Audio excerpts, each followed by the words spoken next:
One.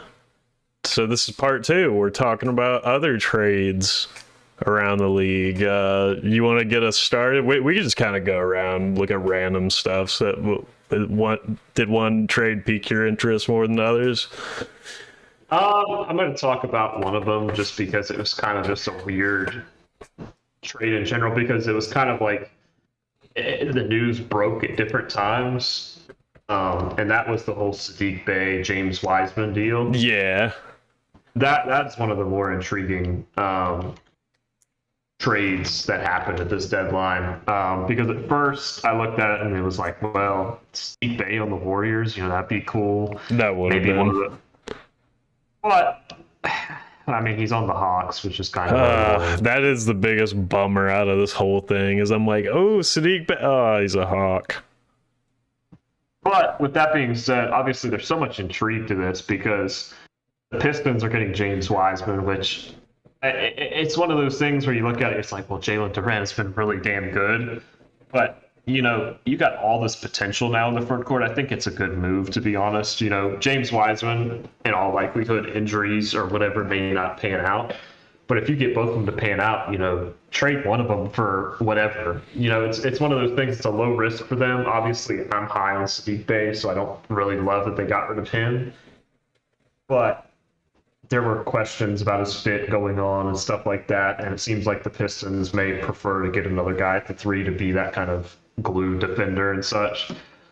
And then the biggest part of it is the Warriors, I guess, getting Gary Payton. It's cool to see him back on the Warriors. I haven't really watched enough Blazers this year to see how he's been playing, but obviously he was so key to their run last year.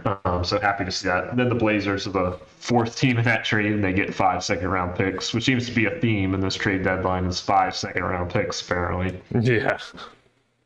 That and a bunch of players returning to their old teams. Like you look around, D'Angelo Russell going back, Dinwiddie going back, Jakob Pertl going back.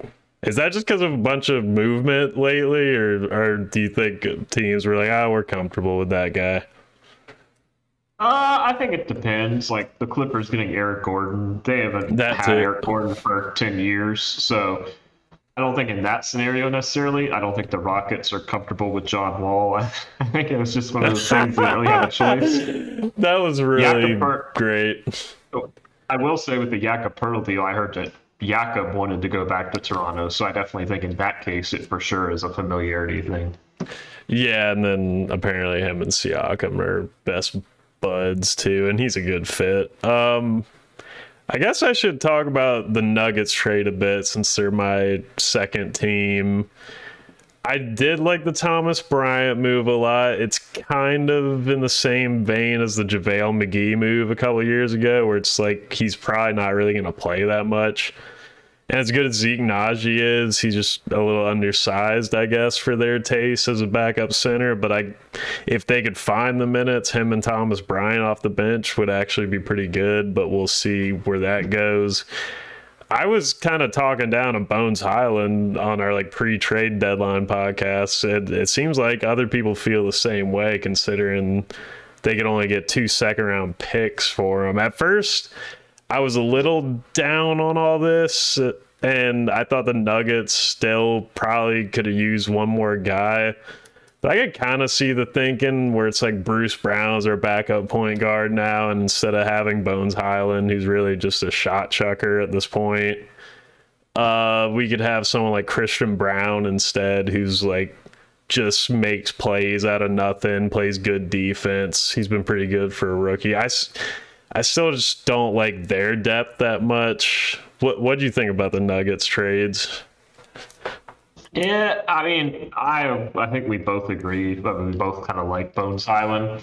It just seems like something was going on there to where it just wasn't necessarily a fit. I do think playoff time, especially, I think it's one of those things where he's just going to get exposed on the defensive end, which is kind of interesting, I guess, on the Clippers. But the Clippers, they just have more defenders, I guess, to kind of make up for it. And also for 2 second-round picks to get somebody.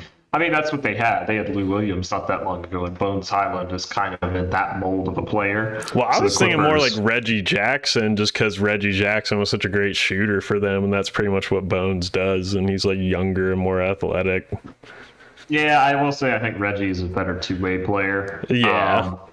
So it just kind of sucks because we love Bones, but talking about the Thomas Bryant trade, I do like it because I think Thomas Bryant will offer them, more at the offensive end than what they currently have as their backup center options. I mean, honestly, their best chance of producing at the five offensively is probably Jeff Green before this trade, in a small ball role, or Aaron Gordon. So it's good to get a body there, and God forbid, I pray nothing happens to Jokic, but if it does, I think they would be comfortable in like a first round series with Thomas Bryant instead of Jokic. I still think they could get the job done. Without him, DeAndre Jordan starting, for example, I wouldn't be nearly as confident. So, Well, what's another trade that you thought was interesting? I'm going to mention two. The first one's just a troll. Mike Muscala is on the Celtics, which is kind of Yeah, it wasn't that bad of a deal for them. No, it's not a bad deal at all. But Mike Muscala and Luke Cornett on the same team is kind of just Yeah. funny. Let me think. Let's talk about the Lakers and the whole Pat Bev deal for Mo Bamba. Oh my God. When the Thomas Bryant trade broke, and I was kind of like, what the hell are the Lakers doing? And this kind of makes more sense, I guess. It seemed like Pat Bev had kind of, I don't want to say overstayed his welcome. There was just more rumors about, and obviously with Westbrook gone, it may not necessarily, he may have been able to more coexist in that. And also, the thing is him and D'Angelo Russell's relationship kind of made it where I was like, well, maybe. But at the same time, I think the Lakers at the point now they're wanting to play Max Christie and Austin Reeves over Pat Bev, and D'Angelo is going to be getting the majority of the minutes at the one, so makes sense. Mo Bamba, I just look at the talent, but based off of Magic fans' reaction, they were kind of just like Mo Bamba is just not that good of a player, which is kind of interesting. But he's the body when AD inevitably gets injured. So it's just kind of intriguing. It's like, well, Pat Bev brought all this defense and culture, but the Lakers, I guess they kind of would rather play Austin Reeves at this point, which I can understand 100%. So the most intriguing part is where's Pat Bev going to end up? Is it a contender? Maybe he goes back to the Clippers. That would be interesting. I could definitely see that, but certainly one of those deals where the Lakers got some upside with Mo Bamba, but the question is, can they actually unlock that or not? Well, what'd you think about the whole D'Lo, Beasley, and Vanderbilt pickup? Because obviously that happened a few days ago, and the biggest reaction I had was like, damn, they got a lot of good players back for dumping Westbrook and just giving one of those picks. I mean, me and you don't like D'Lo much, but Beasley, Vanderbilt, we like a lot. Yeah, I think for the Lakers, this makes too much sense for the Lakers to me. They gave up a first-round pick, obviously. But, like, D'Angelo Russell is better than Russell Westbrook, regardless of whatever we think of D'Angelo. Like, he's a better player. He's a starting caliber point guard in the league. He may not be the best point guard in the league, so that's certain. I love Jared Vanderbilt, and I love Malik Beasley. The question for me is, like, I want to look at the other sides of this deal, because I think it's a great trade for the Lakers, regardless of that first-round pick. The Timberwolves, I actually understand it, too. Obviously, D'Angelo Russell going, it's kind of like, well, that sucks and such. But I really think Mike Conley is a better fit for this team, and it's really just the age that's kind of, the stumbling block here. It's like, well, Mike Conley probably doesn't have much long left in the league, but him with Anthony Edwards, I think that's going to help Anthony Edwards a lot. I think it's going to help Rudy Gobert, and it may even help Karl Anthony Towns if he comes back. They also picked up Nickeil Alexander-Walker. Don't know how much minutes he's going to actually end up getting on that team, but he's a depth piece, young enough. 3 second-round picks as well, which isn't bad for them. The Jazz is really where I'm kind of like, I just don't necessarily get it. The Lakers' first-round pick they traded is protected picks 1 through 4, and I think I could be wrong on this. I think if it doesn't convey in 2027, it will be converted to like 2 or 3 second-round picks. Not exactly sure on that though. at first, and I kind of got a little bit turned on this. At first, I was like, well, why the hell would they do this? Like, they're just going to get rid of Westbrook. They're trying to get rid of Damian Jones and Juan Toscano Anderson. So they traded Vanderbilt and Beasley, who are two young pieces, for a first round pick. But I was looking at some cap numbers, and with Westbrook coming off the books this offseason, they're going to have quite a lot of cap room to sign people. Who that may end up being, that's really the question. Well, not necessarily just to sign people. They could take back more bad contracts like they just did with this, which they got a pretty dang valuable first round pick in this trade for like people that like we like a lot, but Beasley and Vanderbilt were expiring contracts, so they probably just didn't want to keep around because Vanderbilt's pretty redundant. Apparently Malik Beasley wasn't too happy there.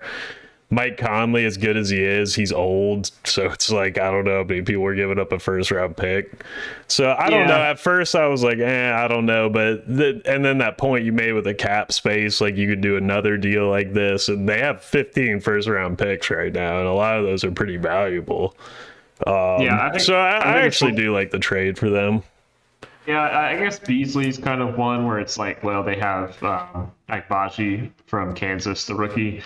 Yeah. I guess that's kind of the redundant part of that. I just love Vanderbilt. He's one of those guys I would have loved if the Suns would have gotten. Me too.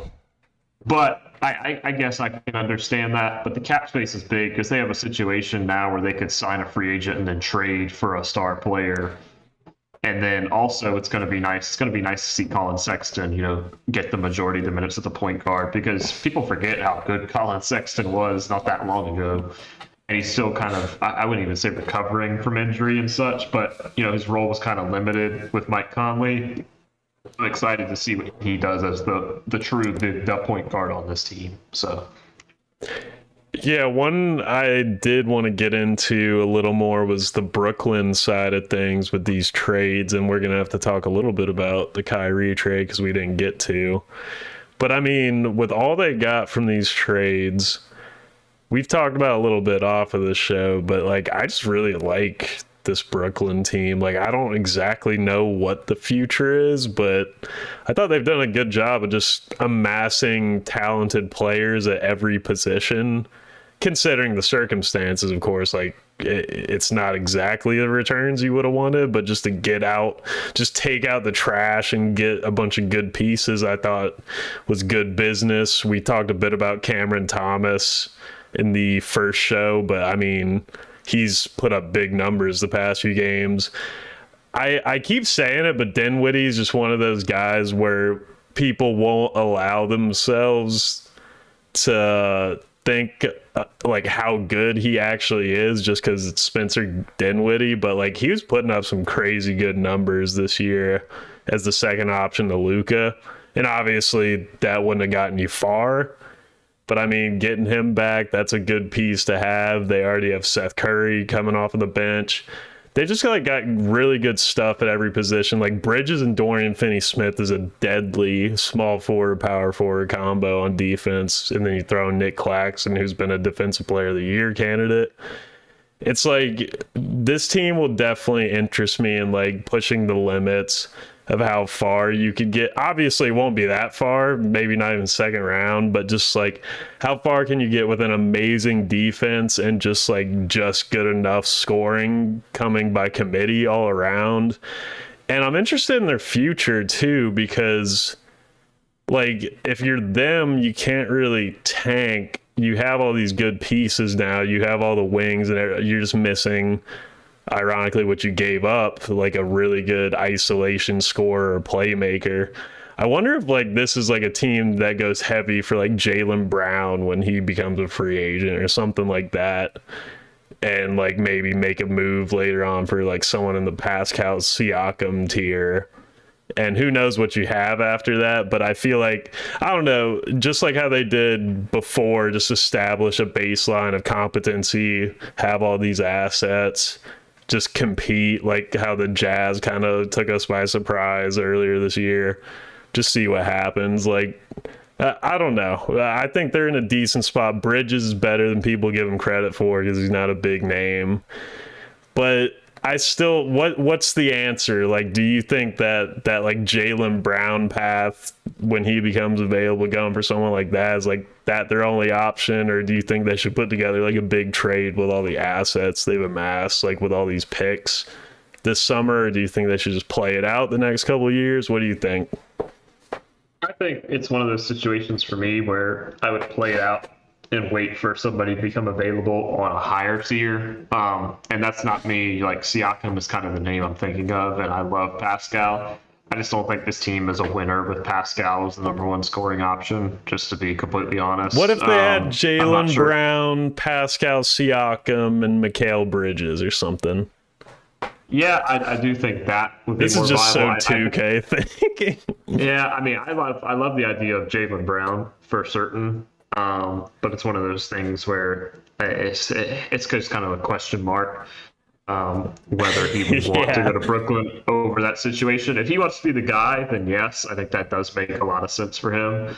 But if Boston hasn't won a championship by that point, that's a little bit more questionable. It's tough because you got to look at the caliber of player that's going to be able to carry the load for this offensive team, and it's kind of like, you could look at as crazy as this may sound, if the Kyrie experiment goes wrong in Dallas, Luka would really be that kind of guy that would actually make a lot of sense. Now, what they would have to give up is it would be pretty incredible, the amount of assets. It would probably be even bigger than this Kevin Durant trade for certain. Luke is the kind of guy who can build with that team around, like, who's around them, because this team is put together a lot better than like that Mavericks team this year, even probably the Mavericks team last year. So it'd be interesting. Obviously, you got to think, what are you going to do? You got to pay Cam Johnson this offseason. There's a lot of good offers on the table, apparently, for Mikal Bridges. I think Mikal is somebody you'd want to keep around as well. So I think especially in the East, they have the potential to be a play-in team for a while, maybe even sneak into that 6th seed, depending on the year. But yeah, they're going to need to get a scoring option. Maybe you could see something for like a Paul George, somebody a little bit older, but also somebody who can, kind of carry the load offensively, but be, he can lose that defensive responsibility and put it on Mikal and Dorian Finney-Smith and such. So maybe like a Paul George would make sense.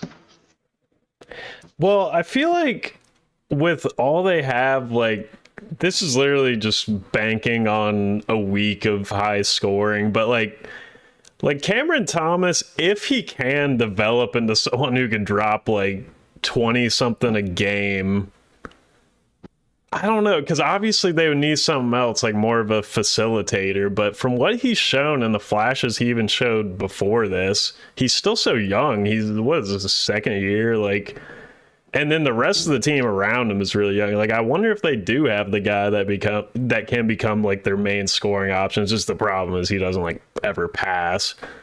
But yeah, I don't know. It's definitely a tricky situation on one hand. On the other hand, they're probably just happy that they're like done with just all the craziness, and they're like, oh, we have Mikal Bridges and Dorian Finney-Smith. That's fun.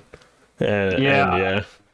I was kind of hoping, honestly, obviously I'm not too sad with how it ended up, to see Kevin Durant with the team with like Dorian Finney-Smith and Royce O'Neal and all this, the defensive players around him, and him be the offensive option.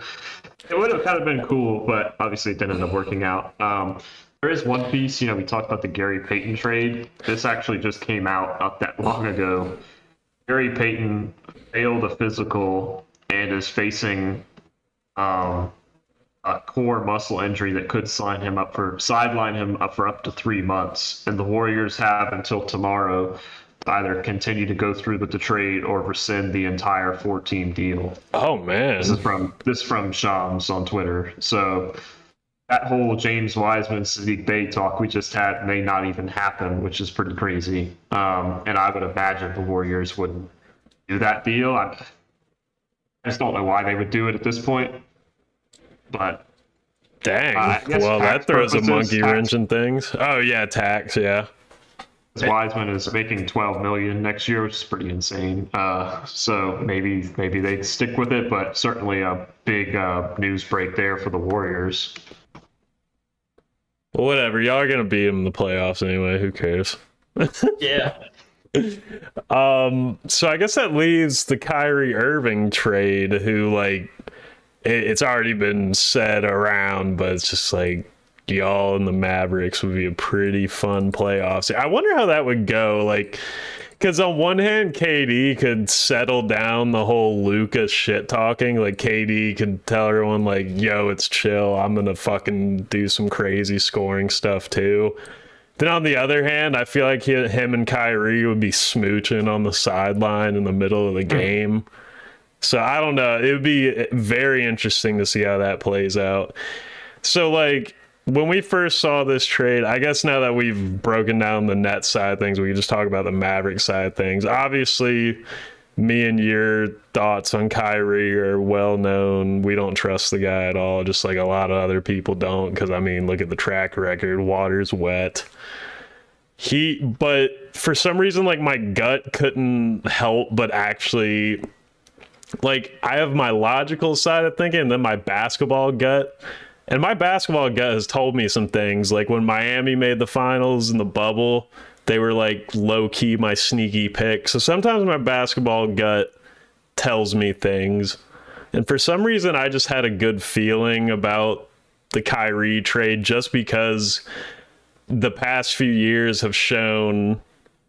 Obviously, if he actually plays, it'll most likely work out. It's just the off court stuff. But like the reason I'm so high on the on court stuff and why I actually didn't mind them taking the risk is just like we've seen the past, ever since Luka was good, they've liked having multiple guards. We saw in the bubble, Seth Curry and Trey Burke, for God's sake, were filling in the role. Then we saw Brunson and Dinwiddie last year. Kyrie, they want a guy, and Kyrie, just looking at him as like a 2K overall player, he is the exact perfect mold that you want, like another spark plug on offense, like super spark plug. And just like I keep telling people, it's in the playoffs, having two guys that could drop 50 whenever. I mean, you can't sniff at that. Honestly, both of them could drop 60 when they want to. And the surrounding pieces aren't that good. That's why I still don't fear the Mavericks. But I mean, if he actually behaves himself, this is huge ifs here. If he actually behaves himself, they go on a little decent run in the playoffs. Him and Luka are doing crazy stuff. They re-sign him. I mean, there's potential to get better, but my whole thing, man, was the Mavericks. It's just like, as much as I talked of Dinwiddie, I like Dorian Finney-Smith. It's like, what were they going to do this playoffs? What were they going to do this summer? What were they going to do next year? I felt like if any team was to take the Kyrie risk, it was them. Yeah, I think it's one of those things they had to.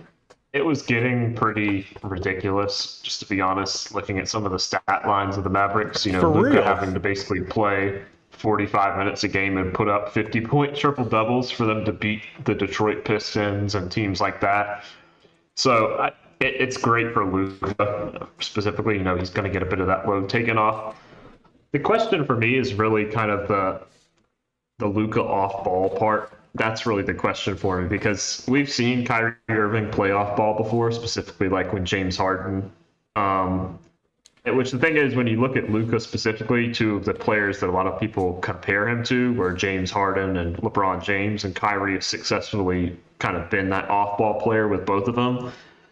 So if it makes any sense, I like Kyrie's fit with Luka. I'm just not sure about Luka's fit with Kyrie, if that makes sense, when Kyrie is doing the ball handling on that team. Like, ironically, as crazy and messed up Kyrie could be as a basketball player, he is very malleable. Like you said, like he fit in with that Nets big three with Harden and KD. He was cutting, he was screening, he was doing all that little stuff.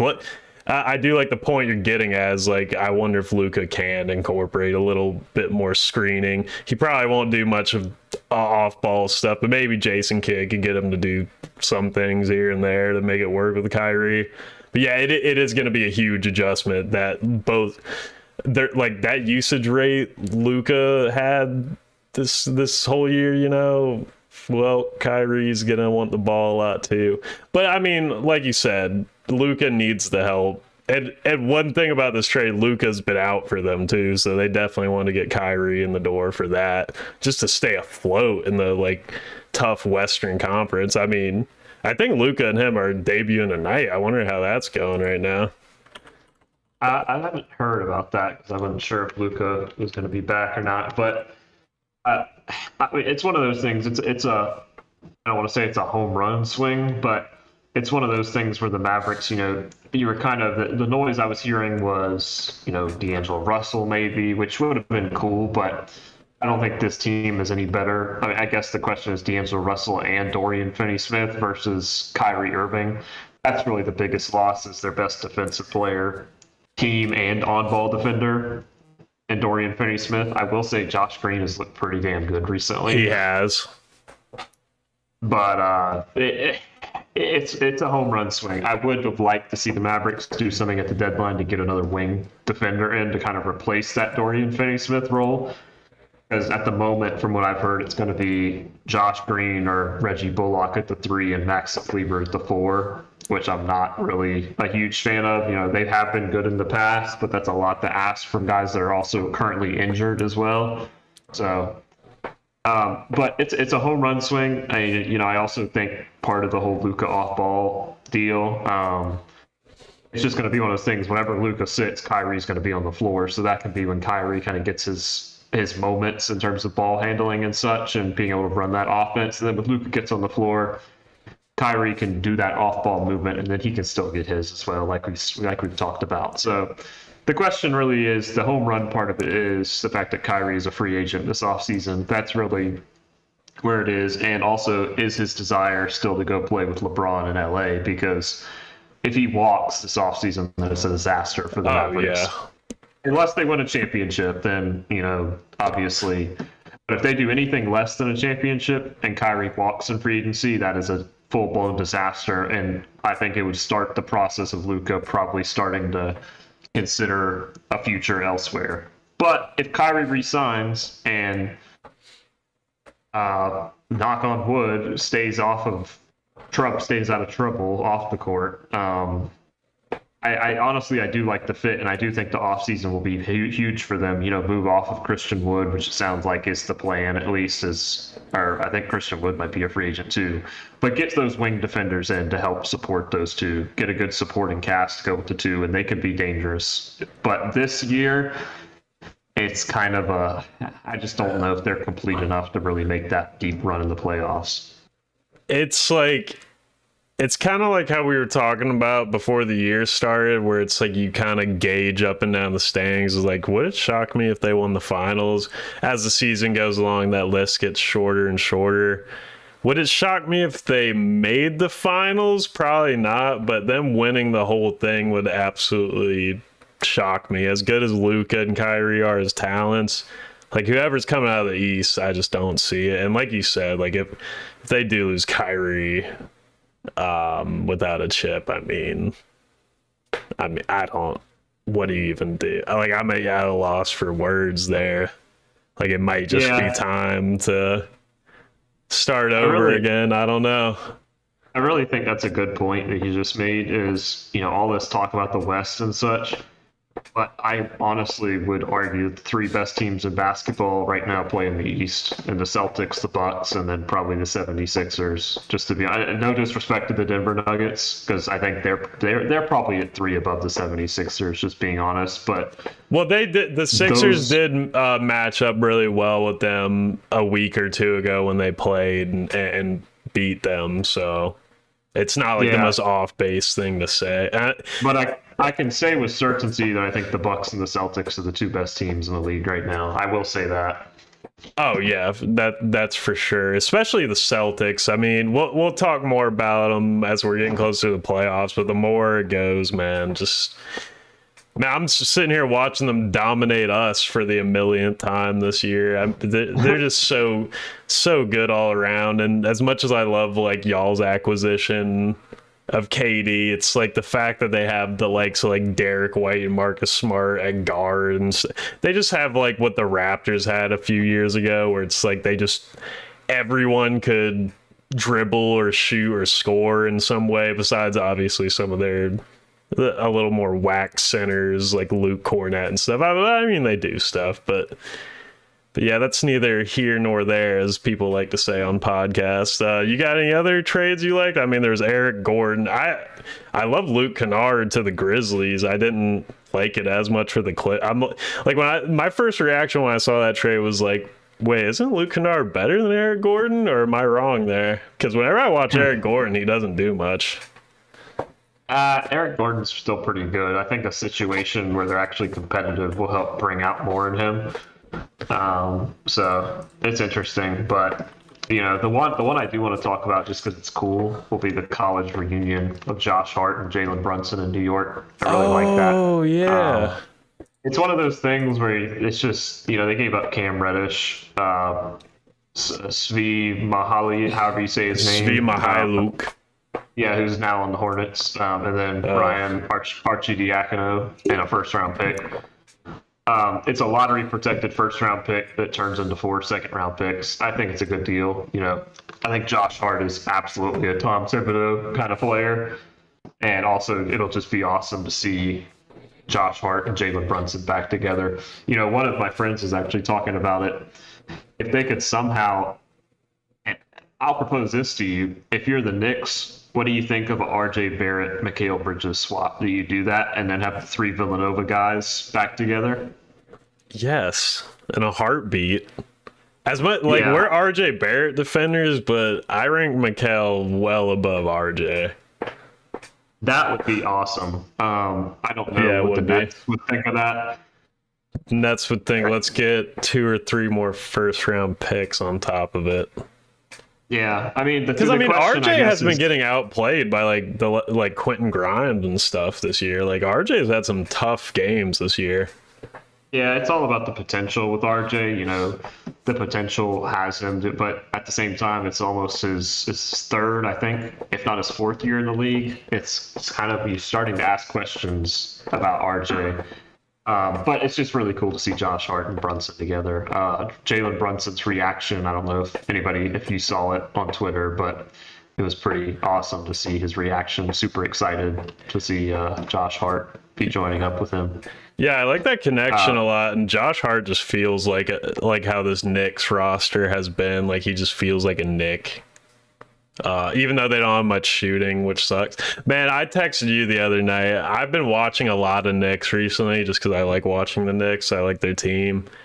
Man, I think they got to do something about Julius Randle. I mean, like we've talked about him a lot in the past. I've liked him in the past. He's honestly having a good year statistic-wise. It just, that's a little funky to me. Like the moodiness, the complaining constantly, the black hole nature of his game on offense. Like he would just get the ball. He got the ball 3 possessions in a row in this game I was watching last week.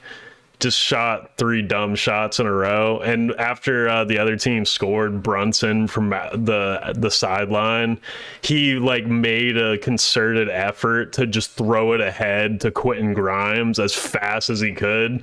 Because Julius Randle was kind of moping around in the backcourt, trying to get the ball to dribble it up again.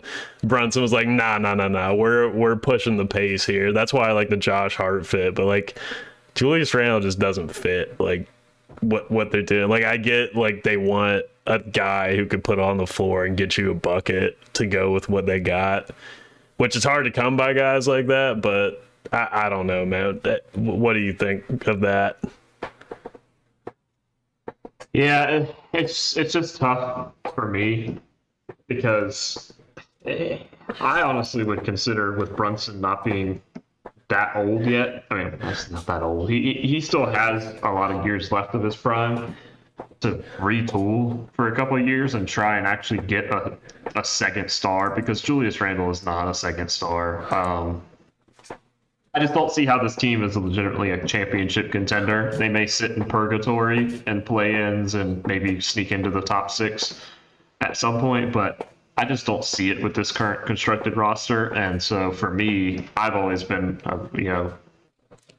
trade for some picks, trade Julius Randle. Really, at this point, R.J. Barrett possibly too. I think Brunson is a possible. I mean, I think Brunson is definitely the future at this point because he's a keeper. He's good. He's super good. Yeah, exactly. And then you kind of look Quentin Grimes, maybe He's really Mitchell good. Robinson, maybe. What's their rook? Or he's not a rookie anymore. Second year McBride. He's really good. Whenever I see him play, hustle, defense, can make a shot. Yeah, Jericho Sims. You still have Obi Toppin, who still doesn't get a chance. I I just feel like the Knicks are in a situation. It's just one of those things. I just think blow it up, but I'm obviously a little bit different in my thinking. Yeah. I don't know because I like a lot of the like pieces they got around, like the Brunson. I still do like RJ, Grind, all these guys. I like Hartenstein. I like Mitchell Rock. It's kind of like the thing with who do you think's better right now, the Knicks or the Nets? Better at the moment. Yeah, That's today. Who's better?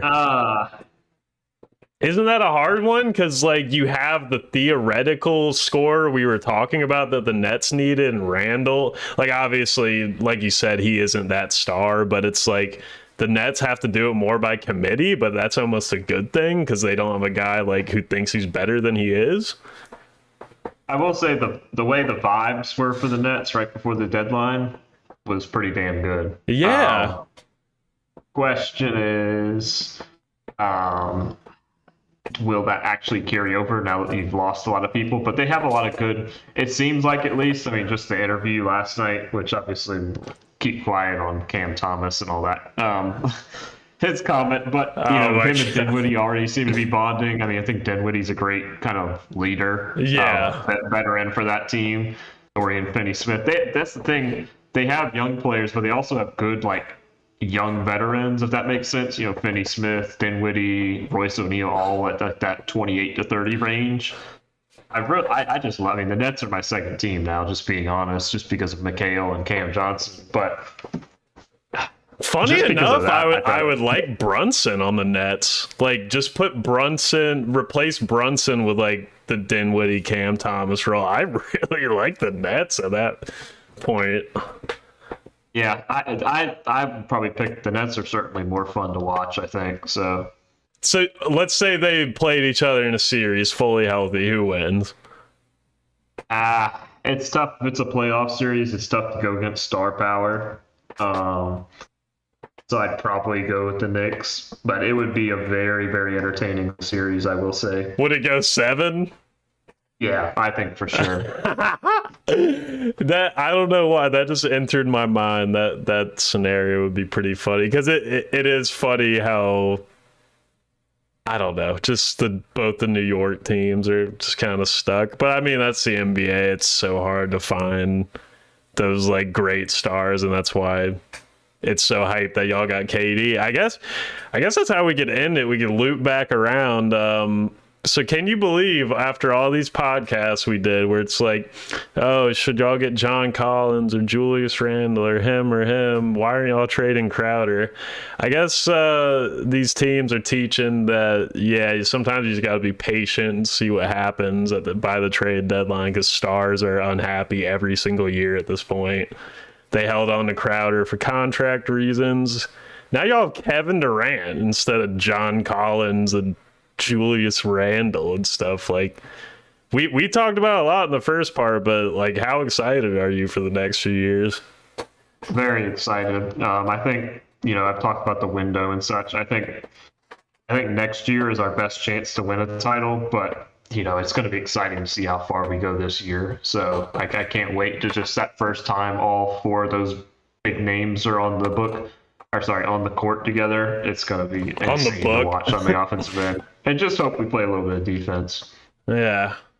Well, all right. It was fun. It was.